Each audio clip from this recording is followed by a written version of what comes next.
Enjoy the feeling of strength from being who you really want to be, and learn how one man's daughter let a secret out that saved his life. Welcome to No Bow Tie, where we conquer emptiness and frustration, discover our uniqueness, and live with unrelenting joy. I'm John No Bow Tie Swoboda, musician and author. Have you ever held back from something that you know is right because of something that was planted in your past, in your mind? Today's show is about that, making decisions based on who you are and who you want to be. Be sure to subscribe. For over 9 months, Delaney Ivanowski kept a secret from her dad that ended up saving his life. The man was dying of a kidney disease. John Ivanowski was undergoing treatments 4 hours a day, 5 days a week, and living a very poor quality of life. The more he did the treatments, the sicker he got, just at a slower rate, and his life was fading away. But to get a kidney recipient is very difficult. There are over 100,000 people waiting for a kidney donor right now, and he absolutely refused that anybody in his family donate. They all came forward wanting to help, but he absolutely refused because of some of the complications that it could cause with their health. And being that his son had died 16 years ago of a similar related problem, he didn't want to take any risk. He had one advantage, that his daughter Delaney was 25 years old, working as a nurse at the hospital where he was getting the treatments. She could stay in contact with possible donors, and she could speak the medical language of questions that people may have. She could talk to, she could stay in the network a lot closer because she knew what to look for. She knew what to research, but still no donors became available. Months went by and they were coming up bare for any possibilities. She pleaded with her father that she become a donor, and he absolutely, again, would have nothing to do with it. His resistance was so strong that she knew that it would be more upsetting to him if she did that than it would be good for him, because he would have to live with that guilt and that pain the rest of his life. So it was not a discussion they could talk very easily about.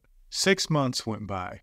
She finally got to go into his hospital room and deliver the good news that they had found a donor, that the doctor came and talked to her about that it was a good match, and that the blood types and all the details were lining up, and they were going to go ahead and schedule that surgery.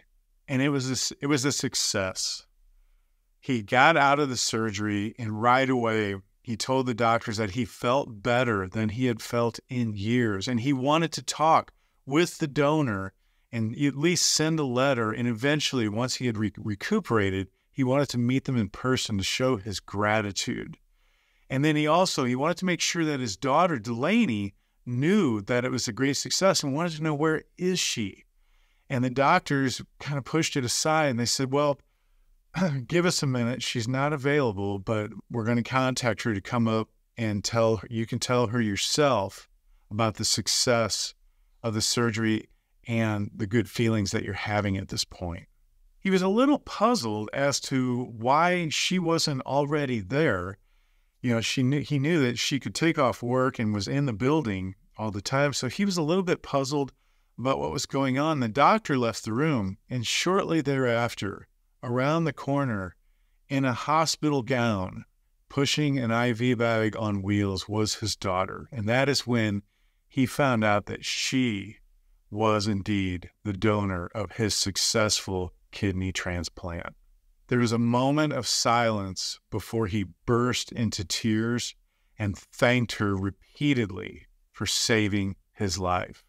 I tell the story because you have so often battled with suppressing your values, your beliefs, your core attitudes when you want to get them out of you and into the world. When it comes to that kind of a contribution, you have to dig into your values of what is best from your perspective in the world and what you can contribute. And to make your life the life that you want to live, to make the decisions based on what you want, not on what somebody else is wanting, to do what you know is right to the core of your belief system. And it does involve the possibilities of being judged, and especially the possibilities of breaking tradition.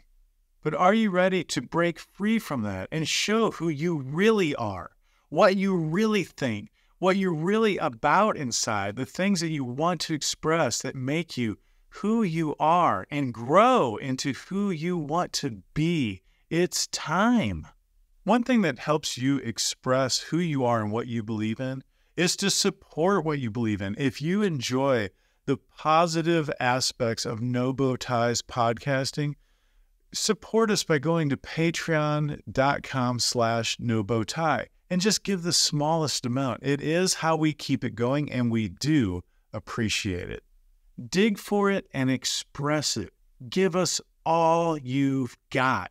It's why you're here.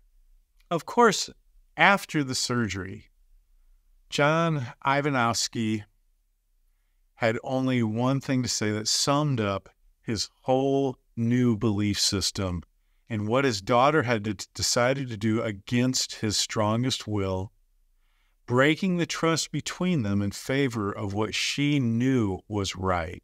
Remember, we're not talking about doing something that is greedy or something that is very self-serving in the long run. We're talking about the giving of your best self. And the one thing that he said straight to her, he said, I would not have had it any other way. This is why I'm so excited about next week's show. Tune in and find out how my own distorted frustration was dealt with and ended up keeping the family together, including the puppy. Now, before I go, I'm going to play for you another musical blasphemy piece that is an arrangement of a no bow tie belief. See you next week.